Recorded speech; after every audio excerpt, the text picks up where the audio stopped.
നമസ്കാരം, മാസ്റ്ററിംഗ് എഡ്യൂടെക്കിലേക്ക് എല്ലാവർക്കും സ്വാഗതം. അപ്പോൾ നമ്മൾ കഴിഞ്ഞ പാട്ടിൽ മെമ്മറിയും അതിന്റെ ടൈപ്സിനെയും പറ്റിയാണ് പറഞ്ഞത്. അപ്പോൾ ഇന്നത്തെ പാട്ടിൽ നമ്മൾ പറയാൻ പോകുന്നത് യൂണിറ്റ്സ് ഓഫ് മെമ്മറിയാണ്. Units of memory very important ആണ്. ഒരുപാട് എക്സാമുകൾക്ക് ചോദിച്ചിട്ടുള്ള ക്വസ്റ്റ്യൻസ് ഉണ്ട്. അപ്പോൾ നമ്മൾ പറയുന്നത് സ്മാളസ്റ്റ് യൂണിറ്റ് ഓഫ് മെമ്മറി, ഒരു മെമ്മറിയുടെ ഏറ്റവും സ്മാളസ്റ്റ് യൂണിറ്റ് എന്ന് പറയുന്നത് ബിറ്റ് ആണ്. ബിറ്റ് എന്ന് പറഞ്ഞാൽ ബൈനറി ഡിജിറ്റ് അല്ലെങ്കിൽ 0 or 1s വെച്ചിട്ടാണ് ഈ ബിറ്റിനെ നമ്മൾ റെപ്രസെന്റ് ചെയ്യുന്നത്. അപ്പൊ സ്മാളസ്റ്റ് യൂണിറ്റ് ഓഫ് മെമ്മറി എന്ന് പറയുന്നത് ബിറ്റ് ആണ്. മെമ്മറി യൂഷ്വലായിട്ട് മെഷർ ചെയ്യുന്നത് ബൈറ്റ്സിലാണ് മെഷർ ചെയ്യുന്നത്. അതായത് 8 ബിറ്റ് ചേരുമ്പോഴാണ് ഒരു ബൈറ്റ് ഉണ്ടാകുന്നത്. അപ്പം സ്മാളസ്റ്റ് യൂണിറ്റ് ഓഫ് മെമ്മറി എന്ന് പറയുന്നത് ബിറ്റ് ആണ്. മെമ്മറി സാധാരണയായിട്ട് മെഷർ ചെയ്യുന്നത് ബൈറ്റ്സിലാണ്. 1 bit is equal to 1 or 0, അതായത് 1സോ 0സോ വെച്ചിട്ടാണ് നമ്മൾ ബിറ്റിനെ റെപ്രസെന്റ് ചെയ്യുന്നത്. ഇനി 4 ബിറ്റ് 4 ബിറ്റ് എന്ന് പറയുന്നത് ഒരു നിബിളാണ് അല്ലെങ്കിൽ ഹാഫ് ബൈറ്റ് ആണ്. 4 bit is equal to 1 nibble or half byte. 8 bit is equal to 1 byte. 8 ബിറ്റുകൾ ചേരുന്നതാണ് ഒരു ബൈറ്റ് എന്ന് പറയുന്നത്. ഇനി 16 ബിറ്റ് ആണെന്നുണ്ടെങ്കിൽ അതൊരു വേർഡ് ആണ്, 1 word. 16 bit is equal to 1 word. ഇനി ബാക്കി യൂണിറ്റ്സ് എന്ന് പറയുന്നത് 1024 ബൈറ്റ്. നമ്മൾ പറഞ്ഞു 8 ബിറ്റ് ചേരുന്നതാണ് ഒരു ബൈറ്റ് എന്ന്. ഇതുപോലെയുള്ള 1024 ബൈറ്റുകൾ ചേരുന്നതാണ് 1 KB അല്ലെങ്കിൽ കിലോ ബൈറ്റ്. അപ്പൊ 1024 byte is equal to 1 KB അല്ലെങ്കിൽ kilobyte. 1024 kilobyte is equal to 1 MB അല്ലെങ്കിൽ megabyte. 1024 MB is equal to 1 GB അല്ലെങ്കിൽ gigabyte. 1024 GB is equal to 1 TB അല്ലെങ്കിൽ terabyte. 1024 TB is equal to 1 PB. PB എന്ന് പറഞ്ഞാൽ petabyte. ഈ 1024 PB is equal to 1 EB. EB എന്ന് പറഞ്ഞാൽ exabyte. 1024 EB is equal to 1 ZB. ZB എന്ന് പറഞ്ഞാൽ zettabyte. 1024 ZByte is equal to 1 YB. YB എന്ന് പറഞ്ഞാൽ യോട്ടാബൈറ്റ്. ഇനി 1024 YB is equal to 1 BB. BB എന്ന് പറഞ്ഞാൽ ബ്രോണ്ടോ ബൈറ്റ് ആണ്. 1024 BB is equal to 1 geobyte. അപ്പോൾ ഇത്രയുമാണ് മെയിൻ ആയിട്ടുമുള്ള യൂണിറ്റ്സ് ഓഫ് മെമ്മറി. ആദ്യകാലങ്ങൾക്ക് നമ്മൾ KB ടെറാബൈറ്റ് വരെയൊക്കെയായിരുന്നു യൂസ് ചെയ്തിരുന്നതും ടെറാബൈറ്റ് വരെയാണ് ചോദിച്ചിട്ടുള്ളത്. ഇപ്പോൾ ബ്രീഫായിട്ട് ചോദിക്കുന്നുണ്ട്, അതുകൊണ്ട് എല്ലാം പഠിച്ചു വെക്കുക. അപ്പോൾ 1024 byte is equal to 1 KB. 1024 KB is equal to 1 MB. 1024 MB is equal to 1 GB. 1024 GB is equal to 1 TB. 1024 TB is equal to 1 PB. 1024 PB is equal to 1 EB. 1024 EB is equal to 1 ZB. 1024 ZB is equal to 1 YB. 1024 YB is equal to 1 BB. 1024 BB is equal to 1 GOP. അപ്പോൾ ഇത് നമുക്ക് kilobyte, megabyte, gigabyte, terabyte അതുവരെ എല്ലാവർക്കും അറിയാവുന്നതായിരിക്കും. നമുക്ക് തൊട്ട് മുന്നിലുള്ള, അതായത് 1 MB is equal to dash എന്ന് ചോദിച്ചാൽ MBയുടെ മുന്നിലുള്ളത് ഏതാണ്? കിലോ ബൈറ്റ് ആണ്. അപ്പൊ അതിൻ്റെ കൂടെ 1024 ചേർത്താൽ മതി. ഇനി എളുപ്പത്തിന് നിങ്ങൾക്ക് മറന്നു പോകുന്നുണ്ടെങ്കിൽ പഠിക്കാൻ വേണ്ടിയിട്ട് ഇങ്ങനെ ഓർത്താൽ മതി. കിലോ ബൈറ്റ്, മെഗാബൈറ്റ്, ജിഗാബൈറ്റ് എല്ലാവർക്കും അറിയായിരിക്കും. അപ്പം KMGT എന്ന് പറഞ്ഞാൽ kilobyte, megabyte, gigabyte, terabyte. പിന്നെ ഉള്ളതായിരിക്കും പാട്. അപ്പോൾ KMGT പെറ്റ, എക്സ, സെറ്റ, യോട്ട, ബ്രോണ്ടോ, ജിയോ എന്ന് പഠിച്ചു വെച്ചിരുന്നാൽ മതി. KMGT പെറ്റ, എക്സ, സെറ്റ, യോട്ട, ബ്രോണ്ടോ, ജിയോ. അപ്പൊ നമ്മളിതൊരു പാട്ട് പോലെ ഓർത്ത് വെച്ചിരുന്നാൽ മതി. അപ്പൊ എപ്പോഴും നിങ്ങളിങ്ങനെ ഫ്രീ ആയിട്ടൊക്കെ ഇരിക്കുന്ന സമയത്ത് ഇതൊന്ന് പാടി ഇങ്ങനെ പറഞ്ഞ് ഇരിക്കണം. അപ്പൊ നമുക്കത് മറന്നു പോകത്തില്ല. KMGT പെറ്റ, എക്സ, സെറ്റ, യോട്ട, ബ്രോണ്ടോ, ജിയോ ബൈറ്റ്. അപ്പം 1 ZB ഈസ് ഈക്വൽ ടു എന്ന് ചോദിച്ചാൽ നമുക്കിത് പറയാം പെറ്റ, എക്സ, സെറ്റ, യോട്ട. അപ്പൊ ZB എന്ന് പറഞ്ഞാൽ സെറ്റ ബൈറ്റ് ആണല്ലോ, അതിന്റെ തൊട്ട് മുന്നിലുള്ള എക്സ ആണ്. അപ്പോൾ 1024 exabyte is equal to 1 ZB.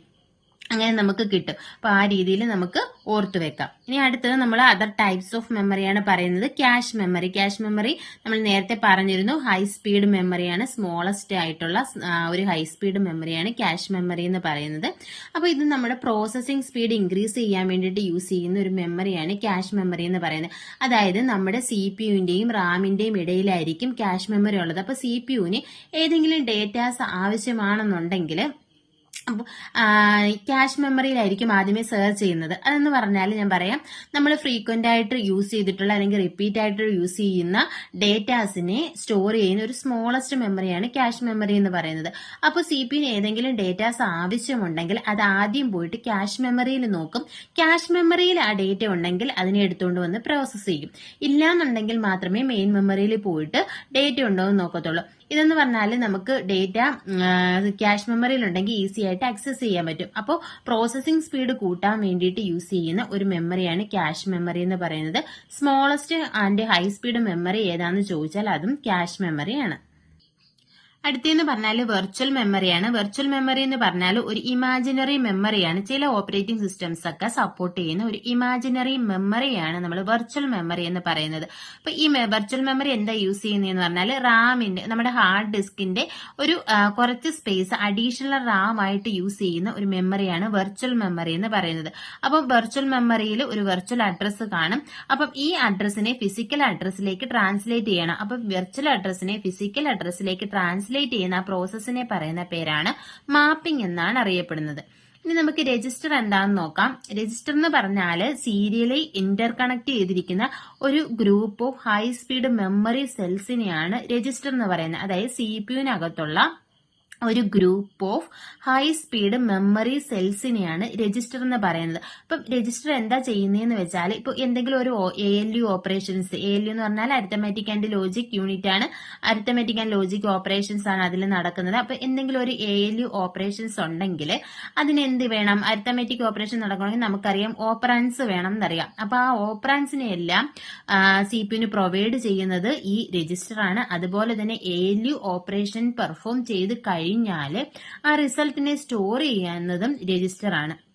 ഇതെന്ന് പറഞ്ഞാൽ ഫാസ്റ്റസ്റ്റ് ആയിട്ടുള്ള ഒരു മെമ്മറിയാണ് രജിസ്റ്റർ എന്ന് പറയുന്നത്. നമ്മുടെ ക്യാഷ് മെമ്മറി നമ്മൾ നേരത്തെ പറഞ്ഞു, സ്മാൾ ആൻഡ് ഫാസ്റ്റ് മെമ്മറിയാണ് ക്യാഷ് മെമ്മറി എന്ന് പറയുന്നത്. അതുപോലെ ഫാസ്റ്റസ്റ്റ് ആയിട്ടുള്ള ഒരു മെമ്മറിയാണ് രജിസ്റ്റർ എന്ന് പറയുന്നത്. ക്യാഷ് മെമ്മറിയെ വെച്ച് കമ്പയർ ചെയ്യുവാണെങ്കിൽ ക്യാഷ് മെമ്മറിയെക്കാട്ടിലും ഫാസ്റ്റസ്റ്റ് ആയിട്ടുള്ള മെമ്മറിയാണ് നമ്മുടെ രജിസ്റ്റർ എന്ന് പറയുന്നത്. പക്ഷെ നമ്മുടെ എക്സാമിനെല്ലാം ചോദിക്കുന്ന ഒരു ക്വസ്റ്റ്യൻ എന്ന് പറഞ്ഞാൽ which is the smallest and high speed memory എന്നാണ് ചോദിക്കുന്നത്. അപ്പോൾ അതിന്റെ ആൻസർ എന്ന് പറയുന്നത് ക്യാഷ് മെമ്മറിയാണ്. ഇനി അഡ്രസ് എന്ന് പറഞ്ഞാൽ എന്താ? മെമ്മറിയിലെ ഓരോ ലൊക്കേഷനെ ഐഡന്റിഫൈ ചെയ്യാൻ വേണ്ടിയിട്ട് യൂസ് ചെയ്യുന്ന ലൊക്കേഷനെ ഐഡന്റിഫൈ ചെയ്യാൻ വേണ്ടിയിട്ടാണ്, യുണീക്ക് ആയിട്ട് ഐഡന്റിഫൈ ചെയ്യാൻ വേണ്ടിയിട്ടാണ് അഡ്രസ് യൂസ് ചെയ്യുന്നത്. ഇപ്പൊ നമുക്കറിയാം നമ്മുടെ ഓരോരുത്തർക്കും എന്തുണ്ട്? അഡ്രസ് ഉണ്ട്. നമ്മളെ ഐഡന്റിഫൈ ചെയ്യാൻ വേണ്ടിയിട്ടാണ് നെയിമും നമ്മുടെ അഡ്രസ്സും ഒക്കെ വന്നിട്ടുള്ളത്. അതുപോലെ മെമ്മറി ലൊക്കേഷനെ ഐഡന്റിഫൈ ചെയ്യാൻ വേണ്ടിയിട്ടാണ് അഡ്രസ് ഉള്ളത്. ഇനി നമുക്ക് കമ്പ്യൂട്ടറിലെ ബസ്സുകളെ കുറിച്ചാണ് പറയാനുള്ളത്. Buses on A computer. Bus എന്ന് പറഞ്ഞാൽ നമ്മൾ കമ്പ്യൂട്ടറിൽ ഡേറ്റ ട്രാൻസ്ഫർ ചെയ്യാൻ വേണ്ടി യൂസ് ചെയ്യുന്ന സെറ്റ് ഓഫ് വയേഴ്സിനെയാണ് ബസ് എന്ന് പറയുന്നത്. അപ്പോൾ പല രീതിയിലുള്ള വയേഴ്സ് നമ്മൾ യൂസ് ചെയ്യുന്നുണ്ട്. ഒന്നാമത്തെ ബസ് എന്ന് പറയുന്നത് അഡ്രസ് ബസ് ആണ്. അഡ്രസ് ബസ് എന്ന് പറഞ്ഞാൽ നമുക്ക് അഡ്രസ്സിനെ, ഓരോ മെമ്മറി സ്പെസിഫിക് മെമ്മറിയുടെ അഡ്രസ്സിനെ ട്രാൻസ്ഫർ ചെയ്യാൻ വേണ്ടി യൂസ് ചെയ്യുന്ന സെറ്റ് ഓഫ് വയേഴ്സിനെയാണ് അഡ്രസ് ബസ്. അതിന്റെ പേര് തന്നെയുണ്ട്, അഡ്രസ്സിനെ ട്രാൻസ്ഫർ ചെയ്യാൻ വേണ്ടി യൂസ് ചെയ്യുന്നതാണ് അഡ്രസ് ബസ്. ഇനി അടുത്തതെന്ന് പറയുന്നത് ഡേറ്റാബേസ് ആണ്. ഡേറ്റാബേസ് എന്ന് പറഞ്ഞാല് സെറ്റ് ഓഫ് വയേഴ്സ് ആണ് used for the transportation of data. അതായത് ഡേറ്റ ട്രാൻസ്പോർട്ട് ചെയ്യാൻ വേണ്ടിയിട്ട് യൂസ് ചെയ്യുന്ന സെറ്റ് ഓഫ് വയേഴ്സിനെയാണ് ഡേറ്റാബേസ് എന്ന് പറയുന്നത്. നെക്സ്റ്റ് വൺ എന്ന് പറയുന്നത് സിസ്റ്റം ബസ് ആണ്. നമ്മുടെ CPUവിനെയും റാമിനെയും തമ്മിൽ കണക്ട് ചെയ്യുന്ന, അതായത് മദർ ബോർഡിൽ CPUവിനെയും റാമിനെയും തമ്മിൽ കണക്ട് ചെയ്യുന്ന സെറ്റ് ഓഫ് വയേഴ്സിനെയാണ് സിസ്റ്റം ബസ് എന്ന് പറയുന്നത്.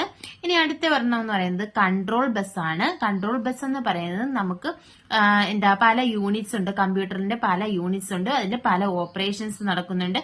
അപ്പോൾ ഈ ഓരോ യൂണിറ്റ്സിലേക്കുമുള്ള ഓപ്പറേഷൻസിന് വേണ്ടുന്ന സിഗ്നൽസിനെ കൺട്രോൾ ചെയ്യാൻ വേണ്ടിയിട്ട് ഓപ്പറേഷൻസിനെ കൺട്രോൾ ചെയ്യുന്ന സിഗ്നൽസിനെ ട്രാൻസ്മിറ്റ് ചെയ്യുന്ന വയേഴ്സിനെയാണ് കൺട്രോൾ ബസ് എന്ന് പറയുന്നത്. അതായത് പല യൂണിറ്റിന്റെയും ഓപ്പറേഷൻസിനെ കൺട്രോൾ ചെയ്യുന്ന സിഗ്നൽസിനെ ട്രാൻസ്മിറ്റ് ചെയ്യുന്ന സെറ്റ് ഓഫ് വയേഴ്സിനെയാണ് കൺട്രോൾ ബസ് എന്ന് പറയുന്നത്. അപ്പൊ അഡ്രസ് ബസ് എന്ന് പറഞ്ഞാൽ അഡ്രസ്സിനെ ട്രാൻസ്ഫർ ചെയ്യുന്നു. ഡേറ്റാ ബസ് എന്ന് പറയുന്നത് ഡേറ്റ ട്രാൻസ്പോർട്ടേഷനുമായിട്ട് ബന്ധപ്പെട്ടതാണ്. സിസ്റ്റം ബസ് എന്ന് പറഞ്ഞാൽ മദർ ബോർഡിലെ CPUവിനെയും റാമിനെയും തമ്മിൽ കണക്ട് ചെയ്യുന്നു. കൺട്രോൾ ബസ് എന്ന് പറഞ്ഞാൽ പല യൂണിറ്റ്സിന്റെയും ഓപ്പറേഷൻസിനെ കൺട്രോൾ ചെയ്യുന്ന സിഗ്നൽസിനെ ട്രാൻസ്മിറ്റ് ചെയ്യുന്ന ബസ്സാണ് കൺട്രോൾ ബസ്. ഇനി നമുക്ക് പറയാനുള്ളത് പെരിഫറൽസിനെ പറ്റിയിട്ടാണ്. അപ്പൊ പെരിഫറൽസ് എന്ന് പറഞ്ഞാല് ഹാർഡ്വെയർ ഡിവൈസസ് ആണ്. നമ്മൾ ഹാർഡ്വെയറിനെ പറ്റി പറഞ്ഞിട്ടുണ്ട്. നമുക്ക് തൊട്ട് നോക്കാൻ പറ്റുന്ന ഡിവൈസ് ആണ് ഹാർഡ്വെയർ. അപ്പൊ നമ്മുടെ മെയിൻ കമ്പ്യൂട്ടർ സിസ്റ്റത്തിന്റെ പാർട്ടല്ലാതെ നമ്മൾ കമ്പ്യൂട്ടറുമായിട്ട് എക്സ്റ്റേണലി കണക്ട് ചെയ്യുന്ന ഹാർഡ്വെയർ ഡിവൈസസിനെയാണ് പെരിഫറൽസ് എന്ന് പറയുന്നത്. അപ്പൊ ഈ ഹാർഡ്വെയർ ഡിവൈസസ് എല്ലാം നമ്മൾ മദർ ബോർഡുമായിട്ട് കണക്ട് ചെയ്യുന്നത് ഒരു പോർട്ട് വഴിയാണ്. അപ്പൊ പല രീതിയിലുള്ള പോർട്ടുകളുണ്ട്. അത് ഏതൊക്കെയാണെന്ന് നമുക്ക് നോക്കാം. ഒന്നാമത്തേന്ന് പറഞ്ഞാൽ സീരിയൽ പോർട്ടാണ്. അതായത് നമ്മുടെ കീബോർഡ്, മൗസ്, മോഡം ഒക്കെ നമ്മൾ കണക്ട് ചെയ്യുന്നത് സീരിയൽ പോർട്ട് വഴിയാണ്. അപ്പൊ സീരിയൽ പോർട്ടിന്റെ പ്രത്യേകത എന്ന് പറഞ്ഞാൽ ഡേറ്റ ഒരു ബിറ്റ് മാത്രമേ ഒരേ സമയം ട്രാൻസ്മിറ്റ് ചെയ്യാൻ പറ്റത്തുള്ളൂ. അപ്പം അതാണ് സീരിയൽ പോർട്ട്. കീബോർഡ്, മൗസ് ഒക്കെ കണക്ട് ചെയ്യുന്നു, 1 ബിറ്റ് ആണ് ട്രാൻസ്മിറ്റ് ചെയ്യുന്നത്. പാരലൽ പോർട്ട് എന്ന് പറഞ്ഞാൽ നമ്മുടെ പ്രിന്റർ, സ്കാനർ ഒക്കെ കണക്ട് ചെയ്യുന്ന പോർട്ടാണ് പാരലൽ പോർട്ട് എന്ന് പറയുന്നത്. ഒരേ സമയം തന്നെ ഒന്നിലധികം ബിറ്റ്സ് ട്രാൻസ്മിറ്റ് ചെയ്യാൻ പറ്റുന്നുണ്ട് ഇതുവഴി. അപ്പം നമ്മുടെ പാരലൽ പോർട്ടാണ് സീരിയൽ പോർട്ടിനെ അപേക്ഷിച്ച് കുറച്ചുകൂടെ ഫാസ്റ്റ് ആയിട്ട് ഡേറ്റ ട്രാൻസ്മിറ്റ് ചെയ്യുന്നത് പാരലൽ പോർട്ടാണ്. അടുത്തെന്ന് പറഞ്ഞാൽ USB പോർട്ടാണ്. ഇതൊരു ഷോർട്ടസ്റ്റ് ഡിസ്റ്റൻസ് കമ്മ്യൂണിക്കേഷന് വേണ്ടി യൂസ് ചെയ്യുന്ന പോർട്ടാണ് നമ്മുടെ USB പോർട്ട് എന്ന് പറയുന്നത്. ഇനി ലാസ്റ്റ് വൺ എന്ന് പറയുന്നത് VGA പോർട്ടാണ്. VGA എന്ന് പറഞ്ഞാൽ വീഡിയോ ഗ്രാഫിക്സ് അറേ ആണ്. അപ്പൊ video graphics array port use ചെയ്യുന്ന എന്തിനാന്ന് വെച്ചാൽ നമ്മുടെ മോണിറ്റർ, പ്രൊജക്ടർ ഒക്കെ സിസ്റ്റവുമായിട്ട് കണക്ട് ചെയ്യാൻ വേണ്ടിയിട്ട് യൂസ് ചെയ്യുന്ന പോർട്ടാണ് VGA പോർട്ട് എന്ന് പറയുന്നത്.